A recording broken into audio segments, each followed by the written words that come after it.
CBS 46 News at 4 starts now. We begin with breaking news first at 4. Within the past hour, the judge has agreed to move the Justin Ross Harris trial. Good afternoon. I'm Sharon Reed. And I'm Ben Swan. The hot car death trial is now leaving Cobb County. The judge making that surprising announcement just moments ago. Harris is on trial after prosecutors say he intentionally left his child to die inside a hot car. Our Vince Sims was right there. He joins us now to explain how this all went down. Vince? Yes, there is actually a sense of shock around some of the court watchers here that this has been granted. The motion has been granted to move this to a change of venue. Now, before this decision was made, the judge tried to give both sides a chance to work it out. You see, the defense actually wanted 5 more people that had been qualified as potential jurors struck for cause. The state was saying no way they could do that, so therefore the judge had to make the decision for them. The defendant has carried their burden to make a substantive showing of a likelihood that the prejudice exists because of extensive publicity, so that it would not be just to try the case in Cobb County. So I grant the defendant's motion 26 for a change of venue. Although the judge made the decision to grant this motion for a change of venue, now before she did that, she allowed them to make their arguments, and the defense argued for more than an hour laying out their case as to why this should be moved.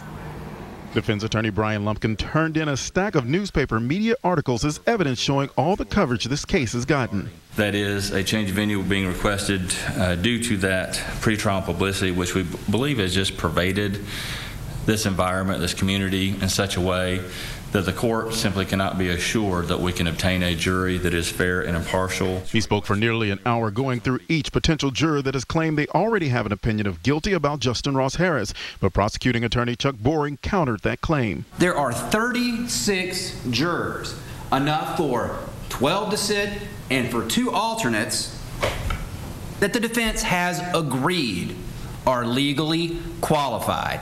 The defense even argued there is false information being released about Harris searching hot car deaths on his computer. That is not true. It has never been true. The law enforcement has set out and made some statements to suggest that.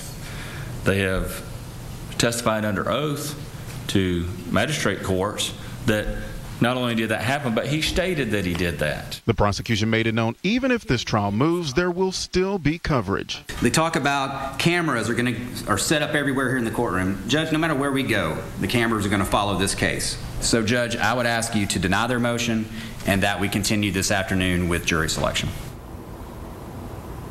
But the judge did not deny that motion. Now, I did speak with the defense attorneys as they were coming out of the courtroom asking them for a comment. They said at this time they were not going to make any comments on camera. However, the district attorney for Cobb County, Vic Reynolds, did put out a written statement. In that statement, he says, while we're certainly disappointed, we understand and respect the court's ruling. Whenever and wherever this case is set for trial, the state will be ready. So as for now, the court has recessed until they work out those relocation details. Of course, we're going to keep you updated on what happens. Reporting live in Cobb County at the Superior Courthouse, I'm Vince Sims, CBS 46 News. All right, so a stunning day. Vince, thanks. Let's talk about some key dates now in this case, which is now nearly 2 years old. Cooper Harris died in a hot car. That was back on June 18th, 2014. His father, Justin Ross Harris, was then arrested that night, charged with murder the very next day, September 24th, 2014. The DA, a key decision, says that office will not seek the death penalty. And then last month, April 11th, well, you see it there, jury selection began. It came to an end today with the judge granting the defense request for a change of venue. Stay with us for the twists and turns, the updates on this breaking news right here and online on CBS46.com. There's a banner right at the top of the homepage. Ben? Well, turning now to our weather as people clean up from a round of storms over the weekend. More stormy weather may be on the way. A live look now at Marietta, where clouds are building at this hour. The next round of storms is slowly moving toward metro Atlanta. Chief Meteorologist Jim Kosek tracking it all for us right now. Jim, what are you seeing? Yeah, it's slow being the operative key here, Ben, because because the clouds that we just saw are pretty flat over Marietta right now. They're not the towering cumulus indicative of severe weather. A lot of the thunderstorms with the lightning well southeast of Metro Atlanta and moving away off toward the east at about 15 miles per hour. More action up along Interstate 65, spotty precipitation in around Anniston on the Alabama side. So as we go through time, we will see more showers and thunderstorms, but the prospects of severe weather across Metro Atlanta are suppressed compared to this past weekend. This is the actual cold front that's going to arrive over the course of the next 24 to 36 hours across all of North Georgia. What that means for us during the remainder of the nighttime hours as well as tomorrow, that's all coming up with my full forecast. It's just several minutes away from now. Less than 10, Ben. All right, Jim, thank you for that. Well, some people are still cleaning up today after wild weather hit this weekend, leaving a lot of damage behind. This storm ripped through homes, 3 homes, in fact, on Muse Street in southwest Atlanta. Bruce Payne and his family, they were just seconds away from getting crushed by one of the trees. Nobody was hurt, but there is, as you can see, a lot of damage to these homes. It's unlivable. You know, right now we're looking for temporary place to live, and there was some structure damage, and it's going to be a tedious and long process. Well, Bruce and his family have to find temporary housing as repairs are being made. He said those could take up to 6 months. And here is still a boil alert for parts of southeast Atlanta right now. That's after those storms knocked out power at the Hemphill Water Pumping Station. That alert covers the area around Memorial Drive between Chastain and Pearl Street, and it runs until 5 o'clock tonight. Sharon. Well, Ben, today we know more about some of the circumstances surrounding the tragic crash that killed 4 University of Georgia students. The 4 young women who died in last week's crash, they were all from the Metro Atlanta area. Brittany Miller has the story from along Highway 15 in Oconee County. A special team with Georgia State Patrol was out here for about an hour this morning. They actually closed down one lane on Highway 15, and what they were doing was mapping out every part of this crash. 5 days after these 4 UGA students were killed in a violent crash, several troopers in the Specialized Collision Reconstruction Unit picked the scene apart. Their job is to investigate car accidents classified as complex. Pretty clear idea of when it happened, what happened, and where. So far, we know last Wednesday night, the car carrying the UGA students was going north on Highway 15 in Watkinsville. The driver lost control, spun counterclockwise, and slid into oncoming traffic. But we still don't know what caused the driver to lose control. Here's what I've learned today. According to state troopers, speeding wasn't a factor. There was no alcohol or drugs in either car, and no one involved had any signs of being, quote, impaired. However, the crash report says both drivers weren't tested for alcohol or drugs at the scene. So I asked our Georgia State Patrol spokesperson if they were ever tested. I'm still waiting on that answer. I don't think there's so many questions within the student body. UGA students say they're not concerned with how the crash happened. Right now, they just want to heal. With the girl that's still in the hospital, everybody's worried about how she's doing. They're not really worried about the details. Both drivers are the only survivors. Agnes Kim, the driver of the car filled with UGA students, is still in the hospital. Abby Short is recovering at home. Brittany Miller, CBS 46 News. And of course, we'll stay on top of the investigation into this crash, and we'll have the latest developments for you online and at CBS46.com. Well, news since noon, there's been an arrest in a case where a 16-year-old girl was shot in the back. It happened last month at a block party in Henry County. Richard Dickerson was arrested over the weekend, and he is now charged with aggravated assault and criminal damage to property. It happened during an unofficial prom party, and it was behind a strip mall off North Henry Boulevard in Stockbridge. The girl remains in the hospital, and as of this afternoon, she is in stable condition. Well, we could just be hours away now from Governor Nathan Deal signing or vetoing that controversial campus carry bill. It would allow people over 21 to carry concealed weapons on college campuses. Daniel Wilkerson asked the governor what he will do. The governor just signed the budget here at Lanier High School. He would not show his hand when it comes to the campus carry bill, but one thing's for sure, he says there are emotional opinions on both sides of this issue. Can you tell us which way you're leaning on the campus carry bill? I'll have to ask you to wait till tomorrow. Governor Nathan Deal isn't saying much on whether he'll veto a bill allowing guns on Georgia's public college campuses. We are UGA, no way NRA. It's a topic that has students fired up. Georgia students should not have their constitutional rights limited based on our desire to pursue an education. But others, like University professor Kristen Kundert, think if the bill is passed, it would go against what the majority is calling for. I'm tired of our legislators not listening to the will of the people, and 78% of Georgians oppose guns on campus. Governor Nathan Deal has until tomorrow to either sign the bill, veto it, or do nothing, and it would automatically become law. He admitted as early as last week that he had not made a decision. We've got certainly a divided opinion among people in our state. CBS 46 political analyst Bill Nighet. He could veto this bill and then, within a certain period of time, issue an executive order that would allow guns on college campuses, much the way the legislation does, but add to that executive order the prohibitions that he wanted in the first place. We did some digging on the issue, and unless you're prohibited by a judge, anyone can own a gun here in Georgia. But to carry a concealed weapon, you have to have a weapons carry license. In Gwinnett County, Daniel Wilkerson, CBS 46 News. A well-known sporting goods chain is shutting down across the country. After the break, what the impact of that decision will have on Metro Atlanta. Looks like something's out of the future, but it is instead helping a Metro Atlanta girl walk again. And if your child's been sweating over Georgia milestones testing, we're now hearing the results might not even count.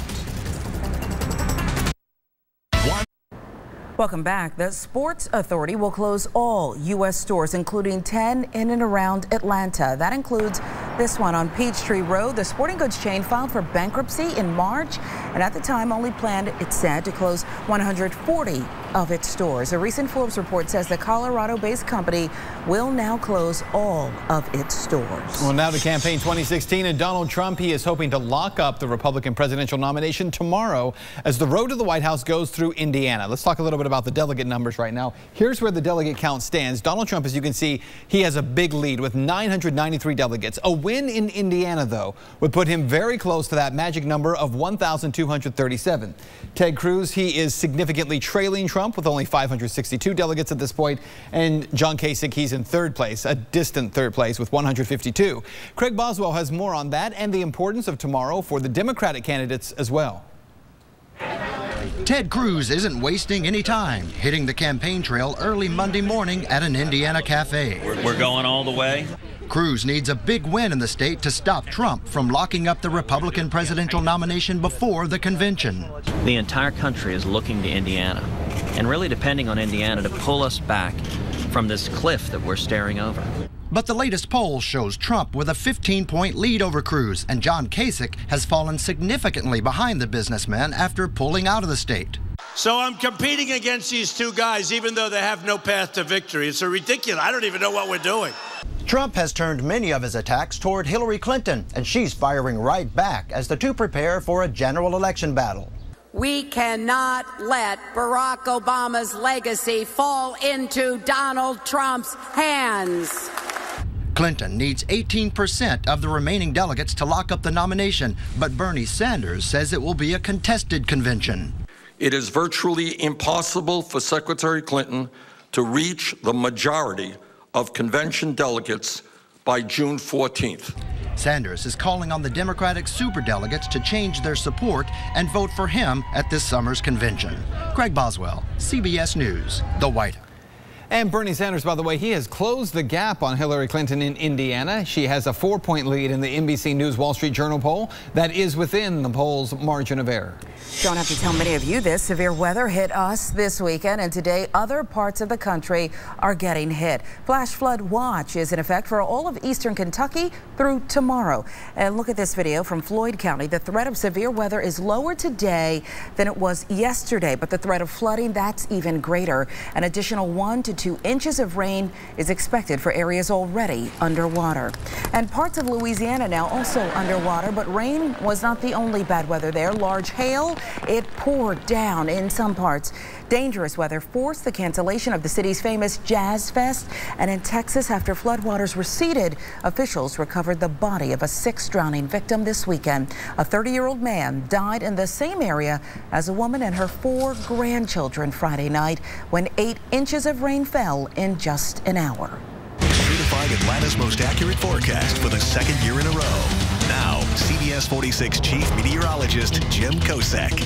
Well, showers and thunderstorms definitely on the prowl, but the coverage area much less, at least for the time being. We'll have to wait and see what's going to happen when our latest cool front arrives a little bit later on this evening. CBS 46 Doppler radar showing most of the activity in terms of thunderstorms where the lightning is located south and east of Metro Atlanta. See a little bit of action over Oconee County. Some of the heavier storms getting out of Morgan on in through Greene County right now, but Jasper and Putnam counties over the road toward Butts also getting in on the axe. So a couple clusters here, one east, one west of Jackson and Butts County. Everything moving off to the east, but only at about 15 miles per hour. So what Sharon was mentioning, that's actually, you know, our one of our concerns, not just with one or two trees coming down with some wind gusts topping 45, 55 miles per hour, but that slow moving nature of the storms, especially when you get one after another, could bring, although they'd be isolated, could bring upwards of an inch in a couple locations, and that most certainly would be the concern.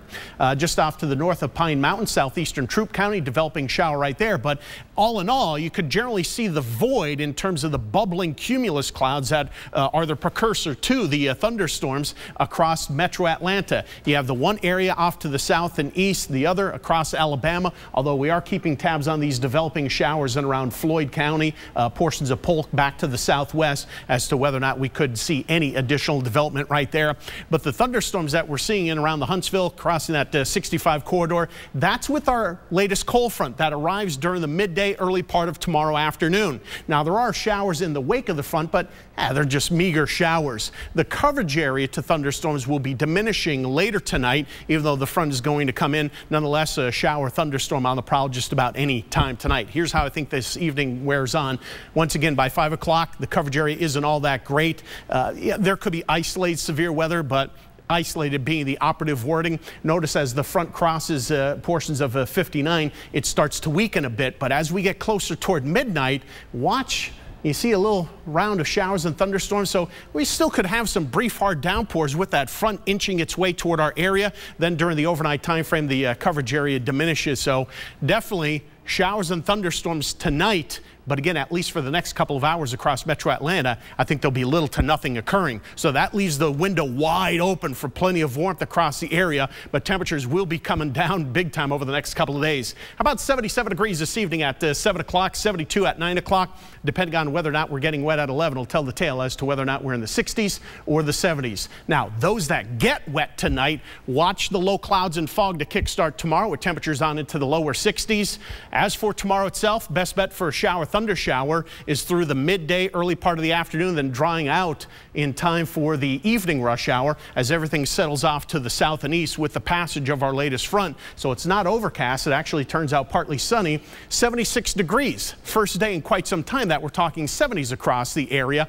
And although another cold front arrives toward the tail end of Wednesday, it doesn't have a lot of fanfare in terms of precipitation. Maybe a couple spots north of I-20 could have an afternoon thunder shower, but it's going to kick up the wind for a two-day affair. And notice the wedge of cooler air coming on in. 69 degrees by Thursday for a daytime high. With that wind, it'll feel like the lower 60s outside, for crying out loud. But it's a quick shot because with that sun, look at that. Hey, every day should be Mom's Day as far as I'm concerned. Yes. Nonetheless, we'll celebrate. Every day should be Mom's Day as far as I'm concerned. Ben, get in on this one. I'm pretty sure it already is. Okay. I mean, every day is Mom's Day, isn't it? It should be. Yeah, absolutely. We're celebrating it, but at least 80-plus degree weather coming back. There you go. It's a little something extra on top of every day. Charmer, at least trying to be. Many thought a Metro Atlanta girl badly injured in a bounce house accident would never walk again. Yeah, but they underestimated Cheyenne Smith and the technology that makes her feel like a bionic woman. And pachyderms pack it in. Ringling Brothers Circus elephants head into retirement. You're watching CBS 46 News at 4. Welcome back. A Metro Atlanta girl is learning to walk again after an accident inside a bounce house left her paralyzed on one side. She's getting help from a state-of-the-art technology straight out of a science fiction movie. Omar Villafranca with details now from Children's Healthcare of Atlanta at Scottish Rite. Nice job, Cheyenne. At 12 years old, Cheyenne Smith is learning to walk again. 3 days a week, she's strapped into this exoskeleton. Cheyenne says the robotic suit makes her feel like a bionic girl.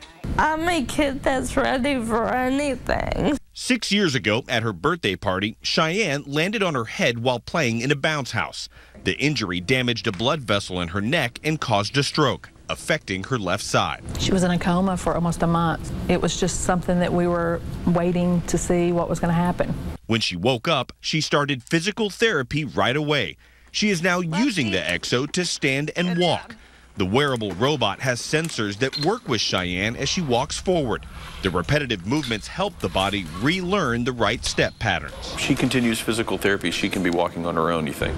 Yeah, I do. I think she's very motivated, and I think she's showing the right steps and the right attention and starting to use the right muscles. Children's Healthcare of Atlanta is the first in the country to use the Exo with children. Is this tiring? Not really. So you can do this all day? Yeah. Cheyenne says she'll keep taking it one step at a time. I feel like I'm progressing every day. I have no doubt that she will continue to progress and live an awesome life. Another great day, right? Omar Villafranca, CBS News, Atlanta. Certainly wish her the best. Children's Healthcare of Atlanta says they've had nearly 30 patients use the exoskeleton so far. Well, big names make the news this afternoon. Less than 2 weeks after Prince's death, the battle over his estate is playing out in court. A brief hearing with Prince's siblings took place today.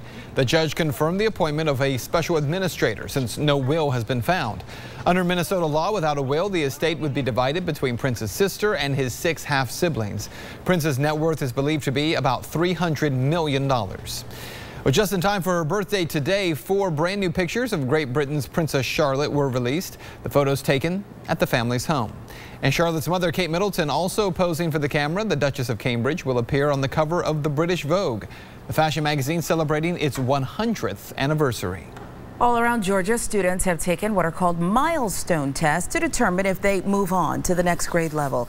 Except that some of the tests seem to have flunked technology. So much so that results may not count. And CBS 46 investigates whether an area sheriff is breaking the law in his re-election campaign.